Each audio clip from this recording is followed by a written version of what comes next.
want things to change. And really, that's all a revolution is. A revolution is a dramatic and noticeable change. And I think that makes the song Revolution especially fitting at this time of the year, because let's face it, during the Christmas season, many of us are longing for some dramatic changes. For instance, we're hoping that we're going to buy a gift for that person that we love that's going to be the right gift for a change. We're hoping that when we get together at Mom and Dad's, or when the whole family, the nieces and the nephews, all get together around the table for the big meal, that everything is free of conflict for a change. Or we want to do Christmas right by spending lots of quality time with our kids for a change. And who doesn't look forward to the change from the humdrum of everyday life that we get to experience for the next couple of weeks? The Beatles sang, "You say you want a revolution, well, you know, we all want to change the world." But think about what changes were going on in the world when John Lennon wrote the song Revolution.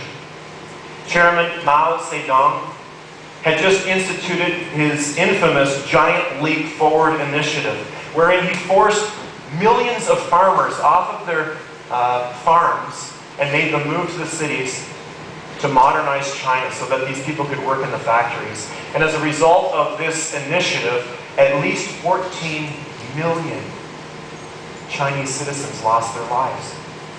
More than twice the number that perished in the Holocaust, or about half the population of Canada. And a lot of historians put the number much higher than 14 million because, as you know, we weren't allowed into China at that time. Some put the number as high as 43 million people starved to death as a result of Mao's initiative. At the same time, the Vietnam War was raging. It had been raging for a decade when Lennon wrote the song Revolution. And by the end of the Vietnam War in 1975, some 3 million Vietnamese would have lost their lives, and 60,000 American soldiers and others besides. In fact, it's cited that the song Revolution is the most political Beatles song of all time, because John Lennon was receiving intense pressure from the British government and from the Americans to back the Vietnam War. And you can tell from the tone of the song and from the lyrics that he's jaded. Lennon is jaded. He knows the world needs to change, he's just not sure if it can be done. And if so, who's going to be the one to do it? Things haven't changed very much in that regard, have they? Today's humanists assure us that things are getting progressively better and better, and that ultimately science and technology will solve all of our problems and cure all our ills. But we're jaded because humanists have been telling us this for centuries. And last century, the one that just went down in the history books 8 years ago, also went down as the bloodiest history on record. If things are progressively getting better and better, then why do we still have Afghanistans? Why do we still have Caledonias? Why do we in Canada live in a country that's so divided and can't even pick a government, can't even pick someone to lead us in these uncertain economic times? Why is the gap between the world's rich and the world's poor getting wider and wider all the time? The Beatles sang, "You say you've got a real solution? Well, you know we'd all love to see the plan." They're jaded and we're jaded. I know I'm certainly jaded at times, which is one of the reasons I love this book so much. I love the Bible because the Bible tells me the way it is. It doesn't try to sugarcoat things or sell me a deal like I get when I go to the mall and I talk to salespeople, or when I watch my television and the commercials come on. No, the Bible tells me not what I want to hear, but what I need to hear. It tells it like it is. For instance, it tells me that because of our sin, that relationship that we have with our God, our Creator God, has been broken. We're out of harmony. We're out of harmony with God. We're out of harmony with others. We're out of harmony with His good creation. We're out of harmony with His plan for us. And because of this, God had every right to punish us. or at least to leave us to our own evil devices. You know, kind of wash his hands and say, okay, you guys made your bed, why don't you live in it? That could have been God's plan, but it wasn't. It wasn't. In fact, the Bible tells us that God loved us too much to leave us alone. He loved us enough, in fact, to send His one and only Son to save us. I want to quote one verse from this book. It's John chapter 3, verse 17, which reads, God sent His Son into the world not to judge the world, but to save the world through Him. Did you catch it? God didn't send Jesus to earth to judge us. He sent His Son to earth to save us. That's His plan. That's the plan.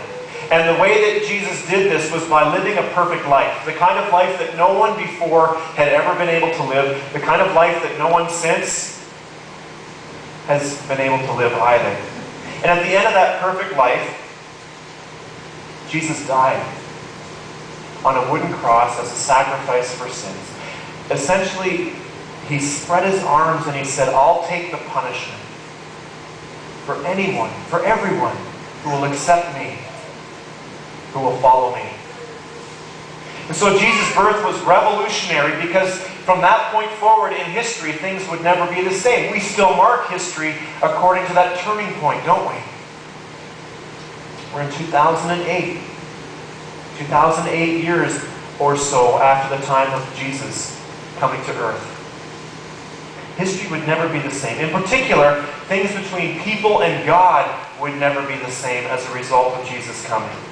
Now, any and every person who accepts Jesus as the forgiver of their sins and as the leader of their life receives a restored relationship with their Creator God. That harmony that was broken is fixed again through Him. And we don't typically think of Jesus' birth as being revolutionary, do we? I think it's because so much time has passed then. I think it's because we tend to see it as just a historical event, the way that we might see the birth of Joan of Arc in 1412 as a historical event, or Napoleon in 1769 as a historical event. These historical events happen in far-off places, in a far distant time, in a cultural context that is so different from ours, they're hardly recognizable. And because we view the birth of Jesus, this event, in this way, it doesn't become personal for us. It's too distant. And I'm telling you this morning that if you view the birth of Jesus as just a historical event, then come Boxing Day or come December 27th, you will experience a letdown.